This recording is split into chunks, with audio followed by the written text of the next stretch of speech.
കർത്താവ് തൻ്റെ പദ്ധതി തന്നെ സ്നേഹിക്കുന്നവർക്ക്, എളിമയുള്ളവർക്ക് വെളിപ്പെടുത്തി കൊടുത്തുകൊണ്ടേയിരിക്കും.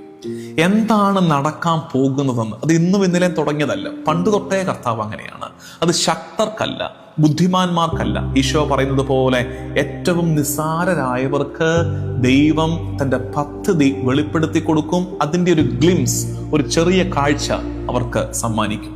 മനുഷ്യകുലത്തെ വീണ്ടെടുക്കാൻ പോകുന്ന വിലയേറിയ സ്നേഹത്തെ എന്തൊരു ചിന്തയെന്ന് നോക്കത്. കുറെയൊക്കെ നമ്മുടെ ചങ്കിലേക്ക് തുളഞ്ഞു കയറും മുനയുള്ളൊരു വാക്യം അഗസ്തീനോസ് പുണ്യാളൻ പറയുകയാണ്, Mary loved Judas calculated. Mary loved Judas calculated. മറിയം സ്നേഹിച്ചു, യൂദാസ് കണക്ക് കൂട്ടി. നമ്മൾ ഇതിനകത്ത് ഏതിൽ ഉൾപ്പെടുമെന്ന് പരിശോധിക്കണേ. മറിയം ഒരു വശത്ത് സ്നേഹിക്കുന്നു, യൂദാസ് ഇപ്പുറത്ത് കണക്ക് കൂട്ടുന്നു. കണക്ക് കൂട്ടലുകൾ ജീവിതത്തെ കെട്ടിപ്പടുക്കാൻ ശ്രമിക്കുന്നവരുടെ ഒരു കാലത്ത് സ്നേഹിക്കുന്ന മറിയത്തെ നമുക്കിന്ന് കാണാനില്ലാതാകും. സ്നേഹമാണ് രഹസ്യത്തെ കാണുന്നത്. Love perceives mystery. സ്നേഹത്തിന്റെ കണ്ണുകൊണ്ട് നോക്കിയാലേ മുമ്പിൽ ഇതൾ വിരിയുന്ന രഹസ്യത്തെ മനസ്സിലാക്കാൻ കഴിയും. Love perceives the mystery and greed blinds the heart. സ്നേഹം രഹസ്യത്തെ കാണുമ്പോ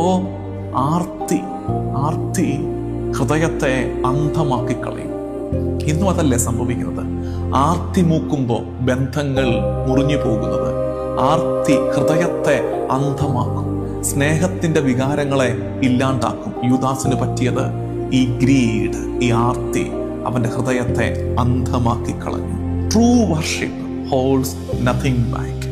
യഥാർത്ഥമായ ആരാധന ഒന്നും മിച്ചം വെക്കുന്നില്ലെന്ന്.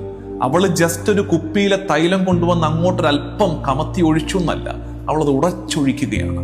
ഉടച്ചൊഴിക്കുക എന്ന് വെച്ചാൽ ട്രൂ വർഷിപ്പ്, യഥാർത്ഥമായ ആരാധന ഹോൾഡ്സ് നത്തിങ് ബാക്ക്. യഥാർത്ഥമായ ആരാധന ഒന്നും മിച്ചം വെക്കില്ല. And Christ is worth for a total self giving. ഒന്നും മിച്ചം വെക്കാത്തൊരു ആത്മദാനത്തിന് അർഹനാണ് മിശിഹ എന്ന് തിരിച്ചറിയണം. സ്നേഹം കൊണ്ടാണ് ആരാധന നടക്കേണ്ടതെന്ന്, അത് കേവല റിച്വലായി ചുരുങ്ങിപ്പോകേണ്ടതല്ലെന്ന് മറിയം കാണിച്ചു തരുന്നു.